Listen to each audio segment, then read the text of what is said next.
Welcome back नाजरीन। इसी सारी सूरत हाल पे बात करते हैं। हमारे साथ senior anchor person Sameena Pasha साहबा मौजूद हैं और कुछ ही देर में हमें मुनीफ फारूक साहब भी ज्वाइन करेंगे। समीना साहिबा अस्सलाम वालेकुम जी। जी वालेकुम अस्सलाम। कैसी हैं आप? खैरियत से? ठीक ठाक हैं?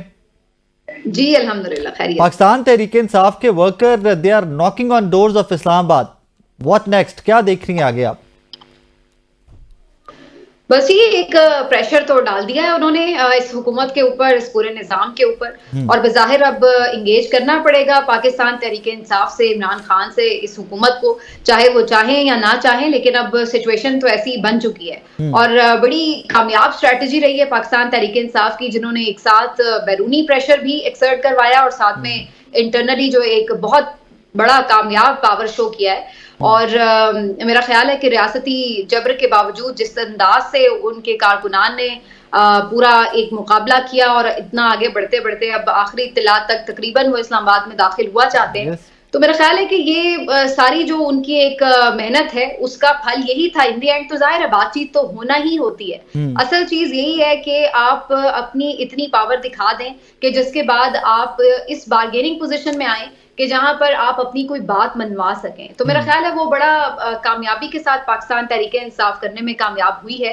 और बाकी अब देखते हैं कि अगर कोई एंगेजमेंट इनसे की जाएगी तो उसमें फिर क्या चीजें तय होती हैं। समीना साहब, व्हाट डू यू थिंक, अगर ये कामयाब जिस तरह आप कह रही है कि तहरीक इंसाफ अपनी इस मुहिम में सक्सेसफुल रही है, इसका सेहरा बुशरा बीबी को जाता है या अली अमीन गंडापुर साहब को जाता है?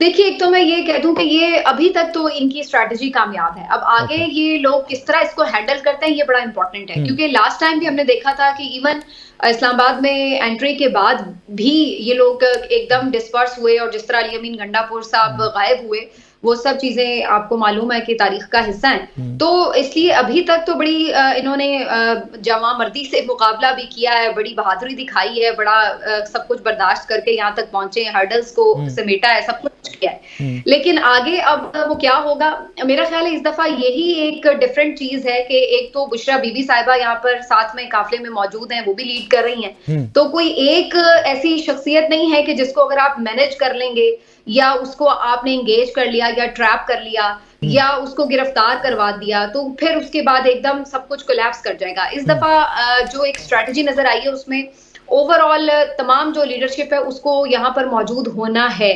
तो अभी आप देख सकते हैं कि अली अमीन यहाँ पर हैं, बुशरा बीबी साहिबा साथ में हैं, उसके बाद उमर अयूब साहब और अब दीगर जो इस्लामाबाद में मौजूद इनके लीडर्स हैं वो भी। तो ये अल्टीमेटली सब यहाँ पर अगर जमा होंगे तो किसी एक के ऊपर डिपेंड नहीं कर रही होगी सिचुएशन। तो मेरा ख्याल है ये काफी मुश्किल सूरत हाल होगी इस हुकूमत के लिए। you're in Lahore right now. You're in Lahore right now. Lahore में क्या हुआ? लाहौर के कुछ उस तरह के विजुअल्स शायद हम तक नहीं पहुंचे, शायद उस तरह रिपोर्ट नहीं हो सका, या शायद जो रिपोर्ट हुआ वही फैक्ट है, क्योंकि इसमें एम्बिग्विटी थी, थोड़े से क्वेश्चंस थे कि लाहौर या पंजाब उस तरह नहीं निकल सका जिस तरह लोग एक्सपेक्ट कर रहे थे पीटीआई के। आपकी बात बहुत हद तक दुरुस्त है। अभी भी मैं समझती हूँ कि पंजाब में तो अगेन बहुत बड़ा क्रैकडाउन देखा गया है, मैसिव किस्म का, और रास्ते भी बंद थे, वो तमाम चीजें बाकी पूरे मुल्क की निस्बत लाहौर में और पंजाब के दीगर शहरों में बहुत ज्यादा हैं। और यहाँ पर आपको पता है जो पुलिस फोर्स है वो भी ज्यादा है, फिर अपना एक मिजाज भी है, और इसके साथ साथ पाकिस्तान तहरीक इंसाफ की मरकजी क़यादत यहाँ पर उस तरह से मौजूद नहीं रही ऑन ग्राउंड, ये भी एक हकीकत है। अभी यहीं पर अगर डॉक्टर यास्मीन राशिद साहिबा बाहर होती तो आप देखते कि चाहे जितना मर्जी क्रैकडाउन होता, जो मर्जी सूरत हाल होती, डॉक्टर यास्मीन राशिद साहिबा लेकर निकल रही होती लोगों को। ये उन्होंने 25 मई को भी करके दिखाया था। तो लीडरशिप का यहाँ पर मौजूद ना होना ऑन ग्राउंड ये बहुत मैटर करता है, वो भी उस सूरत हाल में जब बाकी तमाम चीजें। समीना, मुनीफ फारूक साहब ने भी हमें ज्वाइन कर लिया, जरा उनको भी ऑन बोर्ड लेते हैं। मुनीफ साहब अस्सलाम वालेकुम जी। जी वालेकुम सलाम। खैरियत से? आप ठीक ठाक हैं जी? राज साहब, that's fine, that's totally fine, we understand sir. Pakistan Tehreek Insaf is knocking on doors of Islamabad. What next? देखिए, बात ये जहन में रखनी चाहिए कि कोई भी हुकूमत, चाहे वो जितनी मर्जी ताकतवर हो, कोई भी हुकूमत ये नहीं चाहती कि ना ये टॉलरेट कर सकती है कि खून खराबा हो, अदम इस्तेहकाम हो, या पाकिस्तान के शहरियों के ऊपर ही खुदा न खास्ता कोई बहुत ज्यादा सख्ती करनी पड़े। ये तो नहीं हो सकता और ना ही इसको कोई टॉलरेट कर सकता है। ये इसके अंदर बहुत ज्यादा रियासती कैपिटल इस्तेमाल होता है और इवन लॉ एनफोर्समेंट एजेंसीज भी जरा ध्यान ही रखती हैं कि खुदा न खास्ता ऐसा ना हो कि जिससे कोई शदीद खुदा न खास्ता जख्मी हो या सिविलियन कैजुअल्टीज हो, कुछ ऐसा हो। लेकिन जो अभी इस वक्त सूरत हाल डेवलप हुई है उसकी वजह कुछ भी हो, देखिए खैबर पख्तूनख्वा से तो एक अच्छा साइजेबल क्राउड आप उसे कह सकते हैं वो आ रहा है। और एक उसमें ये भी फैक्टर एक होता है कि जब वो आ जाते हैं तो फिर आपको नजर आता है कि भाई लोग फिर इस्लामाबाद से भी कोनों खुदरों से निकलते हैं बाहर, जो पास प्रैक्टिस रही है। कोई फैमिलीज निकल आती हैं, कुछ निकल आती है, कुछ लोग ऑर्गेनिकली भी तो बाहर निकलना चाहते हैं ना, कुछ लोग होते हैं जो निकलते हैं। सो एक वो फैक्टर होता है। फिर आपको पिंडी से भी थोड़ा सा लोगों का, ऑल्दो रास्ते बिल्कुल बंद है, सब कुछ है, लेकिन छोटा मोटा आपको फैक्टर नजर आता है कि लोग वहां से भी कोशिश करते हैं आने की। लेकिन ओवरऑल जो चीज इस वक्त नजर आ रही है वो ये कि पंजाब ने तो बारिंग आई थिंक मियां वाली पीटीआई को डिसअपॉइंट किया है, कंसिडरिंग कि ये इमरान खान साहब की कॉल थी। और मैं अभी भी ये कहता हूं कि जब तक वो जेल में है इस तरह का लूक वार्म किस्म का ये रिस्पॉन्स होगा। वो जेल से बाहर आते हैं तो वो डिफरेंट काम होगा। लेकिन जो खैबर पख्तूनख्वा में क्योंकि रियासती मशीनरी है, हुकूमत है, रिसोर्सेज है, एक्सपेंस है, मैन पावर है, आप बहुत कुछ कर लेते हैं। सो वो उन्होंने किया है, वो आ रहे हैं करीब।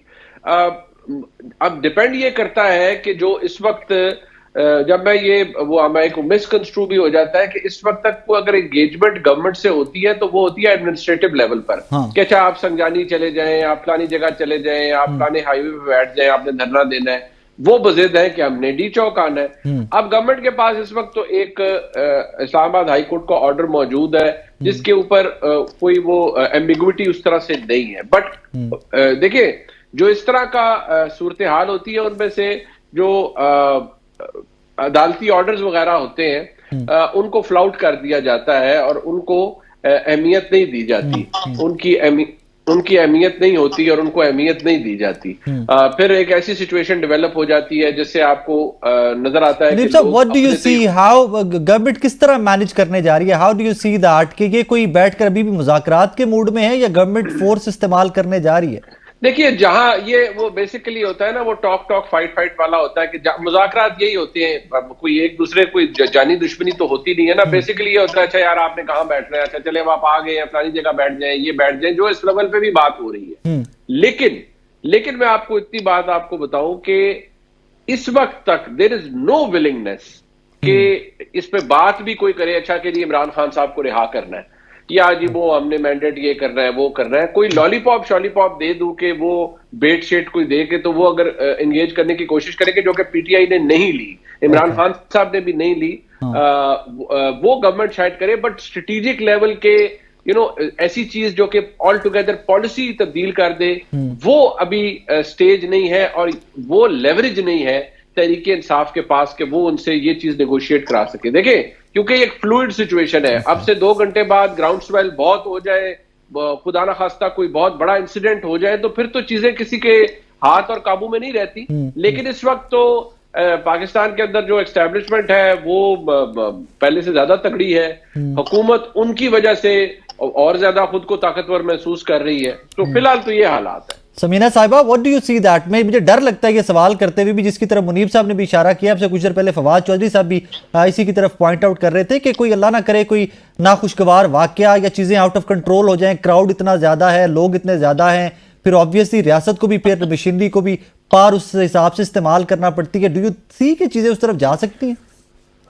बिल्कुल, हम सभी इस बारे में दुआगो हैं कि ऐसी कोई सूरत हाल पेश ना आए। लेकिन मैं तो ये पूछूंगी राय साकिब कि यहाँ तक भी सिचुएशन क्यों आई है? आखिर क्यों लोगों को बार बार यहाँ पर निकलना पड़ा है? आपको पहले ही उनको एंगेज करना चाहिए। हम उन लोगों में से हैं जो शुरू से ये बात कर रहे हैं कि आपके सामने एक हकीकत है कि एक पार्टी है, एक मजबूत पार्टी है, उसका एक लीडर है और उससे लोगों की कमिटमेंट है और आपको पता है कि उनका मैंडेट चोरी हुआ है, ये सबको मालूम है।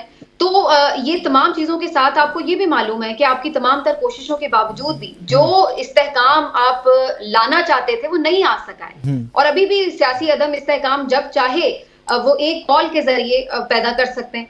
तो इस सारी सूरत हाल को आपने कितनी देर चलाना है सिर्फ इसलिए कि जी हमने अपनी पॉलिसी नहीं बदलनी, भाई जो मर्जी कर लो? तो ये तो कोई फैक्टर ना हुआ। असल चीज ये है कि आपको यहाँ तक लाना ही नहीं चाहिए कि लोग इस तरह लाखों लोग जो हैं सड़कों पर हों, हजारों जाने जो हैं वो स्टेक पर लगी हुई हों और पूरा आपका जो रियासती ढांचा है वो स्टेक पर लगा हो। ये नहीं होना चाहिए, इससे पहले ही लोगों को एंगेज करना चाहिए। ये अनफॉर्चुनेट सिचुएशन है कि इतनी ज्यादा ईगो को ऊपर बढ़ाया गया कि जिसकी वजह से हर चीज को इस तरह से यहाँ तक इस नहज तक लाना पड़ा। देखिए पीटीआई की आप सियासत से जितना मर्जी इख्तिलाफ करें, लेकिन क्या वो लोग इलेक्शन कमीशन में नहीं गए?